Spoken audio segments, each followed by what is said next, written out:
नमस्कार, आप देख रहे हैं समाचार विजन। मैं हूं शशि पांडे। इसके पहले भी शपथ ग्रहण हुआ है।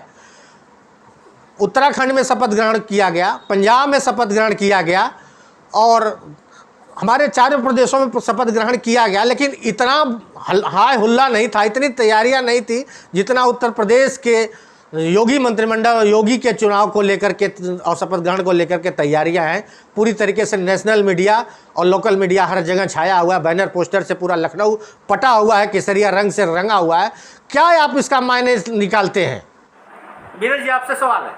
ऐसा है कि उत्तर प्रदेश भारत का सबसे बड़ा प्रदेश है और योगी आदित्यनाथ के ऊपर पूरे उत्तर प्रदेश की सभी जनता ने बड़ा अच्छा भरोसा दिलाया है, क्योंकि हर जनता में उत्साह है और हर व्यक्ति, जितने लोग वहां पहुंचे हैं, उनकी इच्छा है कि मेरे घर का व्यक्ति यह शपथ लेने गए। इस उत्साह से सारे स्टेडियम के लोग वहां बैठे हैं और योगी आदित्यनाथ और मुख्यमंत्री प्रधानमंत्री नरेंद्र मोदी जी पर यह भरोसा है कि हमारी सुरक्षा का, हमारे विकास का, हमारे छात्रों के रोजगार का, सब कुछ योजनाओं का एक पूर्त दिया जाएगा। इस उत्साह से 5 साल जिस तरह से योगी जी ने पहले दिन शपथ लिया था और लगातार पूरे प्रदेश में उन्होंने काम किया था, इसके लेकर आज पूरी प्रदेश की जनता इसी उत्साह से, और इसके लिए 24 की योजना तो कंफर्म है कि 2024 में पुनः प्रधानमंत्री नरेंद्र मोदी जी प्रधानमंत्री बनने जा रहे हैं, इसमें कोई दो राय नहीं है।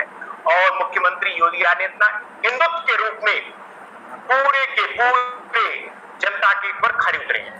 आपने देखा कि इसमें क्या आपकी सरकार बार बार ये कहती रही है महिलाओं के साथ और महिलाओं को लेकर के चलेंगे, महिलाओं को हम आगे प्रमोट करने की बात कर रहे हैं, तो क्या लगता है कि इसमें महिला मंत्रिमंडल में डिप्टी सीएम के वो दौर में जो चल रही है बेबी मौर्य और भी जो है, क्या उन महिलाओं में से किसी को डिप्टी सीएम का पद मिलने की संभावना है क्या? ऐसा है कि प्रधानमंत्री जी और मुख्यमंत्री जी ने महिला सुरक्षा पर, महिलाओं को आत्मनिर्भर बनाने के लिए, महिलाओं को आत्मनिर्भर बनाने के लगातार प्रयास किया है।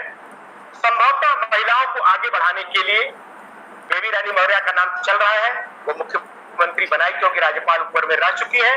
और उत्तर प्रदेश में महिलाओं के लिए जो भारतीय जनता पार्टी, योगी आदित्यनाथ जी ने जो काम किया है, जो सुरक्षा दिया है, किसी पूर्व की सरकारों ने नहीं दिया है, इसलिए महिलाओं ने खूब वोटिंग किया है, मन से किया है, इसलिए हो सकता है बेबी रानी मौर्य को डिप्टी सीएम बनाया जा सकता है। और मौर्य जिनको डिप्टी, जो हारने के बाद क्या डिप्टी सीएम के पद के लिए के रेस में क्या उन्हें भी रखा जाएगा?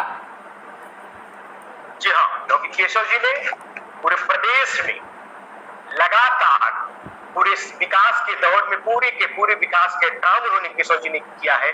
इसके लिए ठीक है, चुनाव हारना बातचीत की लोकतांत्रिक जीत है, वहां के लोगों ने समझ नहीं पाया जिस कारण से चुनाव हारे हैं, मगर पूरा प्रदेश केशव जी पर, पूरी भारतीय जनता पार्टी की पूरा मंत्रिमंडल उनके काम पर, उनकी व्यवस्था पर पूरा भरोसा करता है, इसलिए डिप्टी सीएम केशव जी बनाए गए। निखिल, निखिल, क्या लगता है कि उत्तर प्रदेश की राजनीति और 2024 की तैयारी के मुद्देनजर देखते हुए ये शपथ ग्रहण की तैयारी हो रही है? क्या एक्सप्रेस वे जो है बिल्कुल दिल्ली के लिए जो तैयार किया जा रहा है, खाका तैयार किया जा रहा है, वो लखनऊ से होकर गुजरने वाला क्या 2024 के लिए? जी शशि जी, आपको बता दूं कि 10 तारीख को आवाज बढ़ाइए। जिस दिन चुनाव परिणाम आया था उस दिन प्रधानमंत्री नरेंद्र मोदी ने साफ तौर पर कहा था कि ये जो 22 का जो चुनाव हो रहा है ये सेमीफाइनल है, और उन्होंने पॉलिटिकल पंडितों से अपील की थी कि आप अनुमान लगाइए कि 2024 में बीजेपी जीतने वाली है। तो एक तरह से उन्होंने इनडायरेक्टली कह दिया था कि 2024 में हम ही आने वाले हैं। तो 10 तारीख की बात और 25 तारीख की बात, आज 25 तारीख है और आज शपथ ग्रहण योगी आदित्यनाथ जी जा रहे हैं। लेकिन इसके पीछे की इनसाइड स्टोरी की बात करें तो हम उत्तर प्रदेश में 15 दिन हो चुके हैं चुनाव परिणाम के, उसके बावजूद अभी तक शपथ ग्रहण नहीं हुआ था। वो अब लगता है कि सुलझता हुआ नजर आ रहा है, क्योंकि जिस तरीके से 4 उप मुख्यमंत्री की बातें चल रही थी, एक के शर्मा के साथ साथ केशव मौर्य, स्वतंत्र देव सिंह और बेबी रानी मौर्य की बात चल रही थी, वो अब आकर 2 लोगों पे सिमट गई है। यानी कि फिर से एक ब्राह्मण और एक ओबीसी का मुख्यमंत्री उप मुख्यमंत्री बनने वाला है। एक तो केशव प्रसाद मौर्य कंफर्म है कि उप मुख्यमंत्री बनने वाले हैं और ब्राह्मण समाज से या AK शर्मा बने या फिर कोई जितिन प्रसाद या कोई और ब्राह्मण चेहरा सामने आ सकता है। लेकिन अब जो एक दलित मुख्यमंत्री उप मुख्यमंत्री की बात चल रही थी वो पीछे हट गई है और स्वतंत्र देव सिंह भी मंत्री बनकर कहा जाएंगे, अब उप मुख्यमंत्री नहीं बनने वाले। तो जो जिस तरीके से 24 की जो राजनीति चल रही थी, 24 की जो ये लोग समीकरण तैयार कर रहे थे, अब जाकर के फाइनल हो चुकी है और आने वाला समय में अब लगता है कि जिस तरीके से मई 2024 में चुनाव होने वाले हैं तो उसको देख करके पूरा का पूरा मंत्रिमंडल का जो समीकरण है वो तैयार किया जाएगा और उसके प्रति आप देखेंगे 50 मंत्रियों का शपथ ग्रहण आज होगा और योगी आदित्यनाथ को लेकर ले लिया जाए तो 51 मंत्रियों का शपथ ग्रहण आज होने वाला है। तो इसमें आप देख सकते हैं कि जातिगत समीकरण सबसे ऊपर रहेगा, क्योंकि बीजेपी की खास बात यही रही है कि बीजेपी ने पिछले 7-8 सालों में खूब हर एक कदम उठाया है। आप जहां तक देखें कि जातिगत समीकरण के बारे में तो बीजेपी पहली ऐसी पार्टी है जिन्होंने ओबीसी मंत्रियों का सम्मेलन करवाया था, यानी कि बीजेपी का एक लक्ष्य है, एकमात्र लक्ष्य है ओबीसी वोट बैंक को साधना, जिसमें वो काफी हद तक सफल होते हुए नजर आ रहा है। या उत्तर प्रदेश में आने वाला समय में गुजरात और हिमाचल में भी चुनाव होने वाला है। गुजरात का चुनाव बहुत ही महत्वपूर्ण होने वाला है क्योंकि ये प्रधानमंत्री मोदी का गृह राज्य है। तो इसमें भी खास करके शेड्यूल कास्ट और शेड्यूल ट्राइब का जो समस्या है वो बहुत ही महत्वपूर्ण है। यहाँ भी ट्राइबल लोग कांग्रेस के परंपरागत वोटर माने जाते हैं, लेकिन इस बार क्या इसमें ओबीसी समीकरण और शेड्यूल कास्ट समीकरण में कितना सफल हो पाते हैं प्रधानमंत्री मोदी और बीजेपी, ये देखने वाली बात है। लेकिन आज सवाल है योगी के शपथ ग्रहण की, क्या यह शपथ ग्रहण 2024 का रास्ता तय करेगा? तो मैं तो बिल्कुल ही होशो हवास में कहना चाहता हूँ कि यह 2024 का ही सेमीफाइनल था और इस सेमीफाइनल में योगी आदित्यनाथ प्रधानमंत्री मोदी सफल हो। 24 में जिस तरीके का चुनाव हो, क्योंकि उत्तर प्रदेश का चुनाव जो विधानसभा का चुनाव जो जीतता है उत्तर प्रदेश में वो लोकसभा में हावी रहता है, चाहे 2009 की बात करें, 14 की बात करें और 17 की बात करें या फिर 19 की लोकसभा की बात करें, क्योंकि जिसके हाथ में सत्ता होता है वो पूरे तरीके से चुनाव को हैंडल करने के लिए तो सक्षम माना जाता है, और क्योंकि उनके पास सत्ता होता है और उनके पास पूरी संसाधन होती है, तो संसाधनों का प्रयोग करके, चाहे विकास के ही रास्ते से क्यों न हो, विकास के रास्ते से ही संसाधन का प्रयोग करके वे सत्ता के काबिज तक पहुंच पाते हैं। तो ऐसा कहा जाता है कि उत्तर प्रदेश से होकर ही दिल्ली का रास्ता गुजरता है, तो उत्तर प्रदेश तो जीत लिया गया है। अब देखना यह दिलचस्प होगा कि क्या 2024 में दिल्ली तक पहुंच पाते हैं कि नहीं। हालांकि संभावनाएं बहुत अच्छा है कि दिल्ली तक पहुंच जाएंगे। चलिए, हमारे साथ इस समय समाजवादी पार्टी के प्रवक्ता जो हैं, कद्दावर नेता भी हैं और प्रवक्ता भी हैं, गुलशन भाटिया जी। गुलशन भाटिया जी भी जुड़ चुके हैं हमसे। गुलशन भाटिया जी, आप बहुत बहुत स्वागत है। इतना बड़ा ऐतिहासिक शपथ ग्रहण समारोह योगी आदित्यनाथ का हो रहा है, इसके पहले भी शपथ ग्रहण समारोह 4 स्टेटों में हो चुका है। इतनी जो हा हुल्ला और इतनी तरीके से जो शपथ ग्रहण की तैयारियां चल रही हैं, कई दिनों से लगातार चल रही हैं, दुनिया के कई जगह से लोग आ रहे हैं और अपने देश से कई उद्योगपति, मंत्री और सिने जगत से लेके बड़े कवियों तक आ रहे हैं।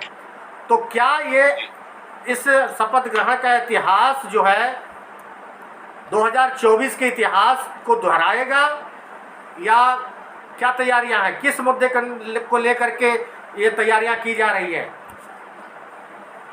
देखिए, पत्रकार मुद्दे में आपसे एक चीज कहना चाहता हूँ। देखिए, क्योंकि इस देश में लोकतंत्र है, जो अभी योगी जी है 4 स्टेट में इनकी सरकार बनी है, उसका हम स्वागत करते हैं, क्योंकि सरकार पूरे 135 करोड़ लोगों की होती है पूरे देश में और स्टेट में 23-24 करोड़ की जो यूपी की जनसंख्या है।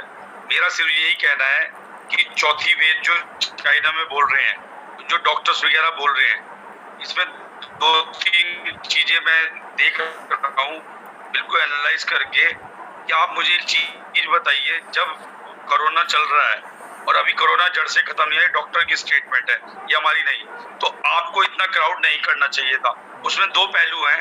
एक तो ये है कि डेवलप स्टेट नहीं है और ऐसा कोई किसी की शादी नहीं है, किसी का कुछ नहीं है, ठीक है, योगी जी चुनाव जीत गए, तो उसको योगी जी वहां पे जिनको भी शपथ दिलवानी उनको शपथ दिलवानी, ये समारोह एक छोटा भी हो सकता था। इसमें जो पैसा लग रहा है, मैं पूछना चाहता हूँ, वो देश की जनता के टैक्स के पैसों का।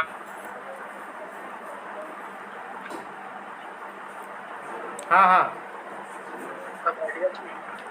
सफाई महोत्सव किसके टैक्स के पैसे से होते हैं? सफाई में जो महोत्सव होते थे, उन्हें भव्य महोत्सव होते थे, आवाज आ रही है आपको? उसमें जब मुलायम सिंह यादव की सरकार होती थी, तो किसके पैसे से होते थे? वो तो जनता के पैसे होते थे ना। तो आप एक तरफ सफाई महोत्सव को भूल जाते हैं, दूसरी तरफ योगी आदित्यनाथ के शपथ ग्रहण पर सवाल उठाते हैं। और मेरी बात पूरी हो जाने दीजिए। जहाँ तक आप भीड़ की बात करते हैं, तो पूरा चुनाव जो 1 से 1.5 महीने तक पूरा चुनाव चला है, वो पूरा भीड़ में ही चुनाव हुआ है। बिना सर रिस्पॉन्ड करिए। हाँ जी, भाटिया जी को मैं कहना चाहता हूँ कि आज पूरे प्रदेश में एक लोकतांत्रिक पर्व के रूप में जो लोगों ने वोटिंग किया है, उसके पर्व के रूप में आज पूरा प्रदेश हर्षोल्लास के साथ, जहां पर जातिवाद से ऊपर उठकर, परिवारवाद से ऊपर उठकर लोगों ने वोटिंग किया है, ऐसी सरकार है, तो इसे कोविड का आरोप न देकर एक लोकतांत्रिक जो पर्व होता है उसके एक त्योहार के रूप में आज पूरा प्रदेश हर्ष के साथ खुश है। इसे कोविड का न आरोप लगाइए, बल्कि यह मान की उसके लोकतांत्रिक पर्व पूरा प्रदेश खुश है। और जातिवाद, क्षेत्रवाद से ऊपर पर राष्ट्रवाद की भावना से पूरे प्रदेश की जनता वहां से लखनऊ में उपस्थित हुई है, जो स्वेच्छा से यहाँ जा रहे हैं। जी, मैं ये पूछना चाहता हूँ, लोकतंत्र का हम भी सम्मान करते हैं, मेरा सिर्फ इतना ही कहना है, ऐसा क्या यूपी में डेवलपमेंट हुआ है, ऐसा क्या जीडीपी ऊपर होगी, ये कॉस्ट नहीं आ रही है कि चुनाव में ये जो आप इतने सारे प्रोग्राम कर रहे हैं जनता के टैक्स के पैसों के है ना, क्या इसमें मोदी जी के घर से पैसा जाएगा? नहीं। सफाई महोत्सव में जो नचाया जा रहा था लोगों को, वो योगी जी जीते। नहीं, सफाई महोत्सव में जो किया था, देखिए भाटिया जी, सफाई महोत्सव में जो किया जा रहा था, उस पर कभी आप लोगों ने प्रश्न उठाया, वो सही था? काशी विश्वनाथ कॉरिडोर में महोत्सव किया, जब अयोध्या में दिवाली मनाई जाती थी, वो ठीक है, उससे जनता के प्रति खुश है। देखिए, मैं तो इतना ही सफाई महोत्सव से गुजरा जाता था दिवाली। देखिए, मेरा ये कहना है, राम को ना बांटिए, इस पर प्रश्न उठाना गलत है। भाटिया जी, गलत है इस चीज को। जी, इकोनॉमी और धर्म अलग चीज है। आप धर्म अलग चीज है, इकोनॉमी अलग है। पूजा पाठ आप भी करते हैं, हम भी सब करते हैं, लेकिन उसका ढिंढोरा नहीं पीटा जाता। जब अखिलेश यादव से भाई गांव में सलमान खान जैसे और जैकलीन फर्नांडिस जैसे हीरोइन को बुलाते थे वहाँ पे, तो उससे कौन सी इकोनॉमी बढ़ रही थी? वहाँ पे उससे इकोनॉमी बढ़ती है क्या? आप किसी के गांव में किसी को बुला करके नाच गाना करवाने से क्या वहाँ की इकोनॉमी बढ़ जाती है क्या? देखिए, आपका जो भी शुभ नाम है, आप मेरी एक बात सुनिए। जो मोदी जी का मैनिफेस्टो था 2013 में, हम मोदी जी को किस लिए लाए थे? सब लोगों ने वोट दिया था, जो उनके मैनिफेस्टो के आधार पे दिया था ना, प्राइवेटाइजेशन, एफडीआई और ये आपका भूमि अधिग्रहण में किसान बिल, वो सारे काम मोदी जी ने किए ना, वो गलत है ना। अगर आप कांग्रेस को गलत समझते हैं तो कांग्रेस को क्यों हटाया गया? वही काम मोदी जी करेंगे। मैं योगी जी का मैं बहुत सम्मान करता हूँ, लेकिन मेरा आज यही विषय है, चर्चा करने की जरूरत नहीं। भाटिया जी, ये प्रधानमंत्री नरेंद्र मोदी जी ने सबका साथ, सबका विकास और सबका विश्वास के साथ पूरे देश का बिल जीता है। और आपने जो 80-20 का वो चलाया है, 20%, हमारे 80% है। हर पूरे देश के हर छात्रों में विभाजन कौन कर रहा है? देश का विभाजन हर महिलाओं में, अगर सबका विकास, राष्ट्रवाद की भावना अगर जगाने का काम अगर किसी पूरे प्रदेश की जनता, पूरे देश की जनता नरेंद्र मोदी और योगी आदित्यनाथ को चुना है, और आज उस उत्सव के रूप में शपथ ग्रहण समारोह किया जा रहा है। मैं आपको सम्मान से एक बात बोलना चाहता हूँ, इस बार योगी जी की वजह से वोट मिले हैं, मोदी जी की वजह से नहीं मिले। मोदी जी का भी स्टेटमेंट, डबल इंजन की सरकार, इसको कोई इनकार है, डबल इंजन की सरकार है। मैं यही कहूंगा, अब योगी जी मोदी जी के हिसाब से काम ना करें। फिर डबल स्टैंडर्ड कौन सी है? एक जगह कहते हैं कि मोदी जी के नाम पे वोट मिली है, कहीं बोलते हैं योगी जी के नाम पे वोट मिली है। जहाँ योगी जी का नाम पर वोट मिलता है वहाँ मोदी जी का नाम लेते हैं, जहाँ मोदी जी का नाम पर वोट मिलता है योगी जी का नाम। किस तरीके का डबल स्टैंडर्ड आप लोग खेलते हैं? यहाँ यूपी में अब क्यों ऐसी बातें बोलते हैं कि योगी के नाम पे वोट नहीं मिला यहाँ पे? हालांकि मेन फेस में क्योंकि आपकी 312 सीटें थी, अब 264 रहेगी और समाजवादी की 44 थी, 125 हो गई। ऐसा कोई वो नहीं हुआ है। और जो ईवीएम में हुआ सब ये चीजें भी सब आपकी नॉलेज में है। अच्छा, जो किसान ईवीएम को आरोप मत लगाइए भाटिया जी, ईवीएम को आरोप मत लगाइए, ईवीएम को आरोप लगाना गलत है। आपके सरकार में जो गुंडागर्दी हुई थी, आपके सरकार में जो महिलाएं सुरक्षित नहीं थी, आपके सरकार में छात्रों के साथ सौतेला व्यवहार किया जाता था, उन सबका जवाब प्रदेश की जनता ने दिया है। वो उसका जवाब दिया गया था और 2017 से लेकर 2021 में जो दिया 22 में दिया गया। जो एमएलसी चुनाव में अभी आप लोगों ने किया है, हाथरस में जो जला दिया गया लड़की को, वो कुछ नहीं किया। अरे सर सुनिए मेरी बात तो, आपने जाति विशेष को टिकट दिया है एमएलसी चुनाव में। अरे मेरा ये मानना आज वो विषय नहीं है जो आप बोल रहे हैं। आज मेन इशू है 80% यादव उत्तराखंड में भी अमित शाह, मोदी जी और इधर भी इतने लोग गए हैं वीआईपी, तो कॉस्ट आती है ना। ये आपने एमएलसी के चुनाव में 18 या 15 यादवों को दिया टिकट, एक ही जाति का। मगर भारतीय जनता पार्टी में नरेंद्र योगी आदित्यनाथ सरकार में ऐसा नहीं होता है। सबका साथ, सबका विकास, सबके विश्वास के साथ जातिवाद से ऊपर उठकर काम करती है। क्यों सिर्फ एक ही जाति के आप लोगों ने वोट दिया है? क्यों टिकट दिया गया? अगर जातिवाद होता है तो हिंदू, मुसलमान, चाइना, पाकिस्तान क्यों करा जाता है इलेक्शन के टाइम? अरे सिर्फ वही बात। आप लोगों ने 15 यादव को टिकट क्यों दिया? विनय जी देखिए, मैं ये कहना चाहूंगा, अखिलेश जी ने इस बार इस चीज में सुधार किया है और वो धीरे धीरे देखिए, आप अगर परिवारवाद का नाम लेते हैं तो गुजरातवाद का भी नाम लीजिए। एक गुजराती को ही सारा हिंदुस्तान का गलत बात भाटिया जी, फिर आप गलत कह रहे हैं। नहीं, ऐसा कुछ नहीं है। भाटिया साहब, पूरे मंत्रिमंडल में भाटिया साहब, भारत नजर आता है। भाटिया साहब, सरकार के मंदिर में एक परिवार नजर आता है। भाटिया साहब, वो सुधार हो रहा है और हो चुका है। भाटिया साहब, मैं कह रहा हूँ, सुनिए, अब जी बताइए भाटिया साहब, अब ईवीएम का रोना और ये सब का रोना जो है अब ये बंद करिए। ये बहुत हो गया। ईवीएम जो था आपने वो भी देख लिया, और ये कोई उस तरीके की नहीं, वो जो है चाहे योगी जनाधार रहा हो, चाहे मोदी जनाधार रहा हो, लेकिन प्रचंड बहुमत जो है और सबसे बड़ी पार्टी के रूप में भारतीय जनता पार्टी ने सरकार बनाने जा रही है और बन के आई है। ये चीज़ आपको भी आप मानते हैं कि नहीं? और जी मैं एक चीज कहना चाहता हूँ, आज मैं नहीं कहता ये इशू है ईवीएम का। ठीक है, योगी जी शपथ ले रहे हैं, लेकिन मेरा कहना है जो एक्सपेंसेस खर्चे हो रहे हैं, जो अननेसेसरी, जब आप देख रहे हैं कि क्या हमारी इकोनॉमी की हालत है, क्या जीडीपी है, तो वहाँ इतने वीआईपी जाने की जरूरत नहीं थी। 2017 एसपीजी सिक्योरिटी है, दुनिया महोत्सव क्या था जी? आपने भी तो पैसे का खर्चा किया, सैफई महोत्सव कराया था। आपने भी तो सैफई महोत्सव कराया था। जो उन्होंने करा वही आप कर रहे, तो क्या फर्क है? हम तो आप वही बात ये मान गए। इस चीज को आप मान रहे हैं कि गलत हुआ। इस चीज को आप मान रहे हैं कि गलत हुआ था। इस चीज को आप मान रहे हैं सैफई महोत्सव गलत हुआ था ना? आपने स्वीकार किया इस चीज को ना? भाटिया जी, आपने स्वीकार किया ना? इस चीज को आप स्वीकार कर रहे हैं ना? क्यों नहीं? आपने कहा नहीं, इसका मतलब इससे आप स्वीकार कर रहे हैं कि समाजवादी पार्टी में आप रहते, इसको जानते थे, घुटन हो चुकी है। कांग्रेस की बात बोल रहे हो, स्वीकार किया कि नहीं? आपने जो तुरंत कहा। विनय जी, चलिए ठीक है, बात के बदले चलिए ठीक है विनय जी, गवर्नमेंट में कांग्रेस थी। ठीक है विनय जी, एक चीज बताइए ना, विनय जी, जो काम दूसरों ने किया वो आप करेंगे तो क्या फर्क है? गुलशन जी सुनिए जरा, गुलशन जी सुनिए, इसको आप माने, इसका मतलब वो गलत हुआ था समाजवादी पार्टी से।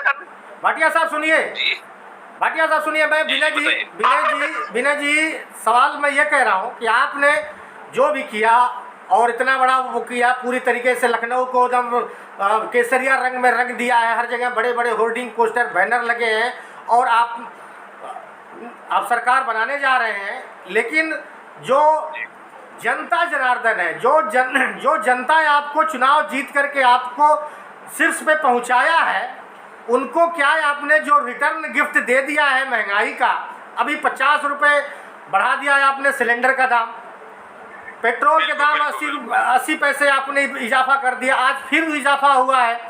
तो जो आपने रिटर्न गिफ्ट दे दिया है जनता जनार्दन को, ये कुछ समझ नहीं आ रहा जनता जनार्दन किस तरीके से आपका विभूत करे या आपको सरोकार स्वीकार करे।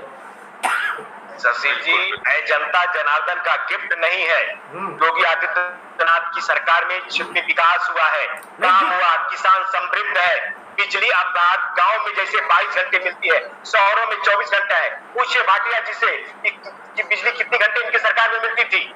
अच्छा ये बताइए कितने घंटे मिलती थी बिजली में? अच्छा ये बताइए कि अगर आप इसको महीने में दो बार राशन मिलता है, किसने दिया था? विनय जी अगर इसको आप नहीं मानते हैं, अगर इसको आप रिटर्न गिफ्ट नहीं मानते हैं, घर में शौचालय की व्यवस्था किसने दिया था? आपकी सरकार ने दिया था क्या? आपने शौचालय दिए, आपने शौचालय दिए।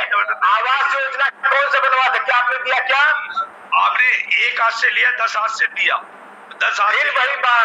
इसलिए आप विकास जैसे इस विकास से खुश होकर, अरे मैं बात कर रहा था विनय जी की, जो आपने जब तक सरकार आपकी बनी नहीं थी तब तक आपने महंगाई और सिलेंडर के दाम और पेट्रोल के दामों पे पूरी तरीके से नियंत्रण कर रखा था।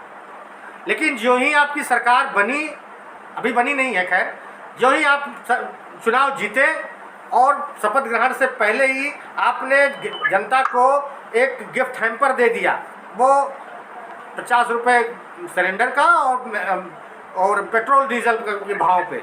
मैं इस पे बात कर रहा था और आपको फिर से इसकी प्रतिक्रिया के लिए आपसे यही सवाल फिर से आपसे कर रहा हूँ, तो ऐसा क्यों हुआ?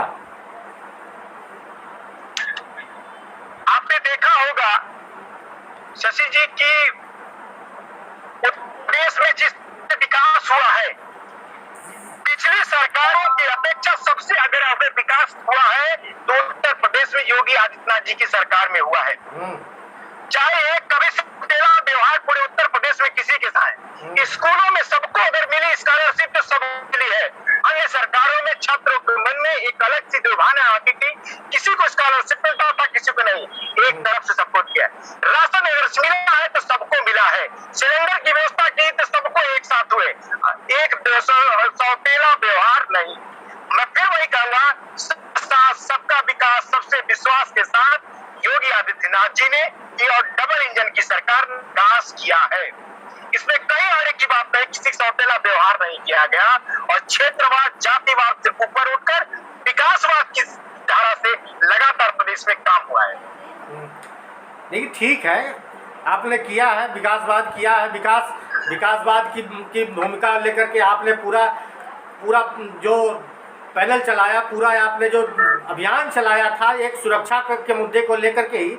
लेकिन सुरक्षा के मुद्दे से ही एक सवाल उठता है कि जहां पश्चिमी यूपी और कुछ पूर्वी यूपी में आपने देखा हो कि छुट्टे जानवरों की समस्याओं से लोग इतने परेशान थे और आज भी परेशान हैं कि उन छुट्टा जानवरों को निजात दिलाने के लिए योगी सरकार ने भी खुल करके कहा कि हम 10 तारीख के बाद छुट्टा जानवरों को ऐसी व्यवस्था देंगे जहाँ पे छुट्टा जानवरों को आप ही लोग कहोगे कि नहीं ये सुविधा जो की गई है बहुत बढ़िया। तो इन जो नुकसान हुआ है किसानों का, ये नुकसान समझ लीजिए कि एक किसान पे मैं भी देख रहा था, मिला भी थे जाकर के, लोगों ने कटेले तार लगा करके रात मेहनत करके उस जानवरों को भगाने का काम किया था और उसमें कई लोग जानवरों के हमले से मर भी गए थे। उनकी भरपाई के लिए आप क्या करेंगे? देखिए, गोवंशकों की रखने के लिए व्यवस्था योगी आदित्यनाथ जी की सरकार ने किया है। आपने देखा कि अन्य सरकारों में गौ माताओं को काटी जा रही थी, अवैध ऊर्जा जलाए जा रहे थे, उसको बंद किया गया है। गोवंशकों की सुरक्षा के लिए उन्हें रखने के लिए पूरा प्रबंध किया गया है। कुछ से हो सकता है, लगता है का नुकसान जरूर हुआ, शुरू में हो गया है, मगर उसकी सुरक्षा के प्रधानमंत्री जी ने भरोसा दिया योगी आदित्यनाथ जी की गोवंशकों को सुरक्षा होता, किसानों को के लिए उनकी फसलों की सुरक्षा के लिए पूरा का पूरा प्रयास किया जाएगा और अगली सरकार कुछ कर रही थी। नहीं, वो प्रयास किया तो जाएगा ठीक है, लेकिन जो जानते हैं उन लोगों ने पशुओं को हटाने के लिए एक मशीन लगाई है जो झटका मशीन, वो झटका मशीन लगा के, झटका मशीन की कीमत 50,000 रुपये झटका मशीन लगाई है, जिससे जानवर जो होता है घंटे के लिए बेहोश हो जाता है। परेशानी में परेशान होकर के उन लोगों ने झटका मशीन लगाई। कटेले तार जो है 400 रुपये जो होते हैं स्क्वायर फीट के हिसाब से तार उनके बताते हैं कि वो मिल रहे हैं तार, और एक डेढ़ बीघा 2 बीघे के एकड़ में जो है कटेले तार लगाए गए हैं। तो उनकी जो नुकसान हुआ है किसानों का, और इन समस्याओं को आप किस तरीके से भरपाई करेंगे? मुआवजे के रूप में करेंगे या व्यवस्था देकर करेंगे? नई सरकार बनने पर क्या इनके लिए आपने तरीका? मैं फिर वही कहूंगा, किसानों की सुरक्षा के लिए, किसानों की आय को दुगनी करने के लिए, किसानों को समृद्ध करने के लिए प्रयास किया जा रहा है।